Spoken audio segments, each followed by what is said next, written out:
அனைவருக்கும் வணக்கம். நான் டாக்டர் ஸ்ரீனிவாசன், மூட்டு மாற்று அறுவை சிகிச்சை நிபுணர், ஸ்ரீனிவாசா மருத்துவமனை, நாகர்கோவில். மூட்டு மாற்று அறுவை சிகிச்சை பற்றி நிறைய சீரீஸ் ஆஃப் வீடியோஸ் போட்டிருந்தோம். அப்போ நிறைய அன்பர்கள் பல ஊர்லேருந்து பல விதமான என்கொயரிஸ் கேட்டிருந்தாங்க. ஃபோன் மூலமும் நிறைய கேட்டிருந்தாங்க.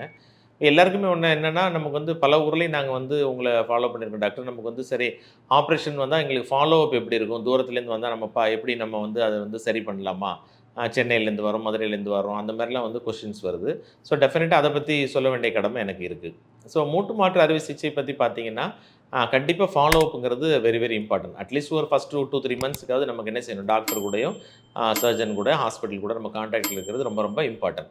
ஸோ ரீஹாபிலிட்டேஷன் பற்றி நம்ம சிம்பிளாக சொல்லணும் அப்படின்னா, நிறைய பேர் எப்போயுமே அந்த மூட்டு ஆப்ரேஷன் எங்களை கேட்டு வரவங்க சொல்லுவாங்க, டாக்டர் ரொம்ப நாள் ஃபிசியோதெரப்பி பண்ணணுமாமே, ஃபிசியோதெரப்பி பண்ணால் ரொம்ப வலி இருக்குமாமே, அப்படிலாம் ஒரு மிஸ்கன்செப்ஷன் இருக்குது நமக்கு. ஆனால் ஆக்சுவலாக அது எதுவுமே கரெக்ட் கிடையாது. ஏன்னா நாங்கள் இப்போ லேட்டஸ்ட் டெக்னிக் படி, நம்ம இப்போ உள்ள ட்ரெண்ட் படி நம்ம ஆப்ரேஷன் சக்ஸஸ்ஃபுல்லாக பண்ணோம்னா, அவ்வளோ கஷ்டப்பட்டு என்ன செய்ய வேண்டாம், ஃபிசியோதெரப்பி பண்ணவோ ரொம்ப அதிகமான அளவு நம்ம முயற்சி எடுக்கவோ தேவையில்லை. அது 100ல் ஒரு 2 பேர் 5 பேருக்கு அந்த மாதிரி என்ன செய்யலாம், ஸ்டிஃப்னஸ் அந்த மாதிரி வரலாம். மீதி 90% நோயாளிகளுக்கு மூட்டு மடக்கி நீட்டுறதுக்கோ, எக்ஸசைஸ் பண்ணுறதுக்கோ, நடக்கிறதுக்கோ எந்த விதமான சிரமமும் இருக்க போகிறது இல்லை. அதனால் அதை எல்லாருமே மனசில் வச்சுக்கணும். சரி, இப்போ ரீஹாபிலிட்டேஷன் அப்படின்னு என்னென்னு பார்த்தீங்கன்னா, ஆப்ரேஷன் நம்ம பண்ணி சக்ஸஸ்ஃபுல்லாக முடிச்சிடுறோம்.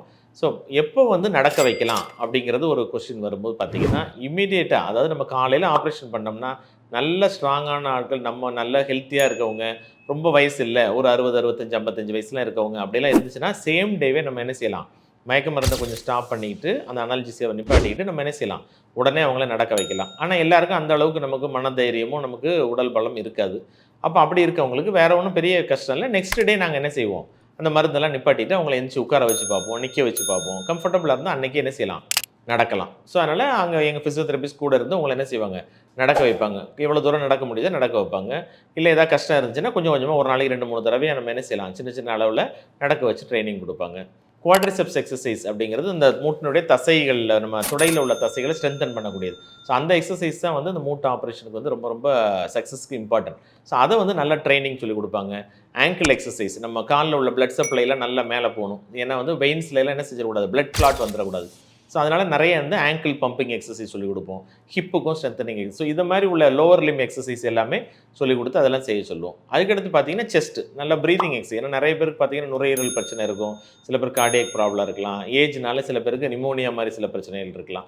அதெல்லாம் வராமல் இருக்கிறதுக்காக ப்ரிவென்டிவாகவே நம்ம என்ன செய்வோம், செஸ்ட்டுன்னு சொல்லக்கூடிய ஃபிசியோதெரப்பி நம்ம ஸ்டார்ட். ஸோ இதெல்லாமே நமக்கு ஹாஸ்பிட்டலில் இருக்கும்போது அந்த 2 நாள் 3 நாள் 1 வாரம் வரைக்கும் இந்த மாதிரியான பயிற்சிகள் போகும். ஒன்ஸ் நீங்கள் வீட்டுக்கு போயிட்டீங்கன்னா ஃபிசியோதெரபிஸ்ட் சொல்லிக் கொடுத்துருப்பாங்க, டாக்டர் சொல்லிக் கொடுத்துருப்பாங்க. உங்களுக்கு எவ்வளோ தூரம் காலம் மடக்கலாம், 90 டிகிரி மடக்கலாம், 100 டிகிரி மடக்கலாம் அப்படிங்கன்னா அந்த டிகிரி நீங்கள் என்ன செஞ்சுக்கணும், தெரிஞ்சுட்டு வீட்டில் போய் நீங்களே என்ன செய்யலாம், காலம் மடக்கிறது, நீட்டுறது, குவாட்ரிசெப்ஸ் எக்ஸசைஸு, அந்த மாதிரி உள்ள எல்லாமே நீங்கள் வீட்டிலேயே பண்ணிக்கலாம். இன்கேஸ் உங்களுக்கு ஒரு மோட்டிவேஷன் தேவைப்படுது, கூட ஒருத்தர் கண்டிப்பாக ஹெல்ப் பண்ணலாம் அப்படின்னா நீங்கள் என்ன செய்யலாம், அவங்களுக்கு நியர்பையாக யாராவது ஃபிசியோதெரப்பி சென்டரோ இருந்துச்சுன்னா அவங்கள நம்ம தொடர்பு கொண்டு டெய்லி வீட்டுக்கு வந்தோ அல்லது நீங்கள் அங்கே போய் நம்ம என்ன செய்யலாம், நம்ம அந்த மாதிரி உள்ள எக்ஸசைஸ் நம்ம பண்ணலாம்.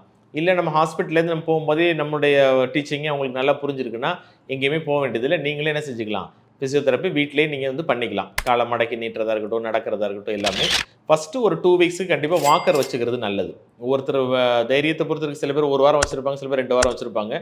ஸோ ஏஜை பொறுத்தும் சில பேருக்கு 1 மாதம் கூட என்ன செய்ய வேண்டியிருக்கும், வாக்கர் தேவைப்படலாம். ஸோ அவங்கவுங்க ஸ்ட்ரென்த்து படி நம்ம என்ன செஞ்சுக்கணும், மெஷர் பண்ணிக்கணும்.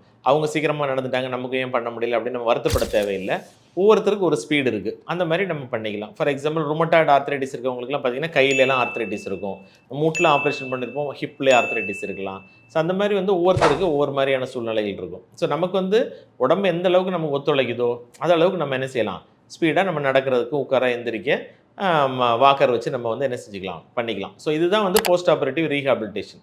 கால் நீட்டி மடக்கிறது பார்த்தீங்கன்னா ஆஸ் டாலரேட்டட். பெரும்பாலும் பார்த்தீங்கன்னா 90 டிகிரி அப்படிங்கிறது ஒரு ஃபஸ்ட்டு 2 வீக்ஸில் அந்த எய்ம் வச்சுருப்போம். பெரும்பாலும் 90% எல்லாருக்குமே 90 டிகிரிங்கிறது மடங்கிடும். மேற்கொண்டுன்னா ஒரு 100, 110, 120 வரைக்கும் கூட சில பேர் மடக்கிறாங்க. அதுக்கு மேலே நம்ம மடக்கிறது இந்த செயற்கை மூட்டில் அட்வைசபிள் கிடையாது. ஸோ இப்போ முழு மூட்டு மாற்று அறுவை சிகிச்சையை பொறுத்தவரை நமக்கு இந்த அளவு கால் மடங்கினாலே தாராளமாக நம்ம உட்கார்றதுக்கு, எந்திரிக்கிறதுக்கு, படி ஏறி இறங்குறதுக்கு, பஸ்ஸில் ஏறி இறங்குறதுக்கு, கார் ஓட்டுறதுக்கு, என்ன மாதிரி ஒரு சூழ்நிலைக்கு இந்த அளவுக்குள்ள ஃப்ளெக்ஷன் தாராளமாக நமக்கு போதும். ஸோ அந்த ரீஹாபிலிட்டேஷனுங்கிறது இதை மாதிரி தான். அறுவை சிகிச்சை முடிஞ்சதுலேருந்து குறைஞ்சது ஒரு 1 மாதம், 2 மாதம், 3 மாதம் வரைக்கும் நீங்கள் இந்த எக்ஸசைஸ்லாம் வீட்டிலே பண்ணுவீங்க. ஒவ்வொரு ஃபாலோ அப் நம்ம ஹாஸ்பிட்டலுக்கு வரும்போதும் டாக்டரும் ஃபிசியோதெரபிஸ்ட்டும் உங்களை பார்த்துட்டு அடுத்தடுத்த ஸ்டேஜுக்கு உங்களை என்ன செய்வாங்க கொண்டு போவாங்க. சரி, சப்போஸ் நீங்கள் வந்து இப்போ வெளியூரில் இருக்கீங்க, அங்கேருந்து வந்து நீங்கள் வந்து நாகர்கோவிலுக்கு வந்து ஆப்ரேஷன் பண்ணுறோம், அல்லது நம்ம வேறு ஊரில் போய் டாக்டர் பார்த்து ஆப்ரேஷன் பண்ணுறோம் அப்படின்னு சொன்னாலும் நம்ம என்ன செய்யலாம், அதுக்கு உங்களுக்கு நியர்பை ஃபிசியோதெரபிஸ்ட்டோ அல்லது நியர்பை ஹாஸ்பிட்டலில் நீங்கள் என்ன செஞ்சுக்கலாம், நாங்கள் வந்து அவங்களுக்கு வந்து பரிந்துரைச்சிடுவோம், ரெக்கமெண்டேஷன் கொடுத்துருவோம், இங்கே நீங்கள் போங்க அப்படின்னு. அவங்கள்ட்ட போய் நம்ம என்ன செஞ்சுக்கலாம், காமிச்சோம்னா அவங்க ஃபாலோ அப் பார்த்துக்குவாங்க. ஒன்ஸ் இன் வைல் மேபி ஒரு 3 மந்த்ஸ் கழிச்சு ஏதாவது ஒரு ஃபாலோ அப் நீங்கள் வரும்போது என்ன செஞ்சுக்கலாம், எக்ஸ்ரே எடுத்தோ ஃபர்தர் செக்அப் நம்ம வந்து பார்த்துக்கலாம். ஸோ மூட்டு மாற்று அறுவை சிகிச்சை பொறுத்தளவில் அந்த ஃபஸ்ட்டு ஒரு 3 மாதம் வரைக்கும் நம்ம ஃபாலோ அப் கண்டிப்பாக நமக்கு தேவைப்படும். அதுக்கப்புறம் பார்த்தீங்கன்னா once in year, once in 2 years அந்த மாதிரி தான் தேவைப்படும். ஸோ அடிக்கடி வந்து டாக்டரை பார்க்கணுன்னு அவங்களுக்கு என்ன கிடையாது, அவசியம் கிடையாது. எப்போமாவது ஒருக்க பார்த்துட்டு ஏதாவது லூசனிங் இருக்கா, எதுவும் பிரச்சனை இருக்கா, எதுவும் டிஃபிகல்ட்டிஸ் இருக்கா, ஃபங்க்ஷனலாக ஏதாவது கோளாறுகள் இருக்கா, அந்த மாதிரிலாம் நம்ம வந்து என்ன செய்யலாம், சர்ஜன்ட்ட நம்ம பேசிக்கலாம். இன்கேஸ் நமக்கு அப்படி தூரமாக இருக்கவங்க அப்படின்னா கூட நம்ம என்ன செய்யலாம், வீடியோ கன்சல்ட்டிங் மூலமாகவோ மெடிசின் மூலமாகவோ என்ன செஞ்சுக்கலாம், கன்சல்டேஷன் பண்ணிக்கிட்டு நியர்பை டாக்டரோ நியர்பை ஃபிசியோதெரபிஸ்ட்டை நீங்கள் என்ன செஞ்சுக்கலாம், உங்கள் ஹெல்ப்புக்கு வச்சுக்கலாம். ஸோ மூட்டு மாற்று அறுவை சிகிச்சைங்கிறது நம்ம ஒரு பெஸ்ட் ட்ரீட்மெண்ட் கிடைக்கணுங்கிறக்க ட்ராவல் பண்ணி தூரமாக போய் பண்ணுறதுல பெரிய தப்பு ஒன்றும் இல்லை. ப்ரொவைடர் உங்கள் டாக்டரும் உங்கள் ஃபிசியோதெரபிஸ்ட்டும் அந்த ஹாஸ்பிட்டலும் உங்களுக்கு கோஆப்ரேட் பண்ணி உங்கள் ஃபாலோ அப் ஜேர்னியில் அவங்க வந்து ஹெல்ப் பண்ணாங்கன்னா தைரியமாக நீங்கள் போய் பண்ணலாம். ஸோ இந்த மாதிரி இருக்கக்கூடிய போஸ்ட் ஆப்ரேட்டிவ் ரீஹாபிலிட்டேஷன் மூட்டு மாற்று அறுவை சிகிச்சைக்கு பிந்தைய சிகிச்சைகள் பற்றி எந்த விதமான சந்தேகம் இருந்தாலும் எங்கள் சேனல் ஃபாலோ பண்ணி தேவையான கமெண்ட் செக்ஷனில் கொஸ்டின் கேளுங்க, நாங்கள் ஆன்சர் பண்ணுறதுக்கு ரெடியாக இருக்கோம். தேங்க்யூ.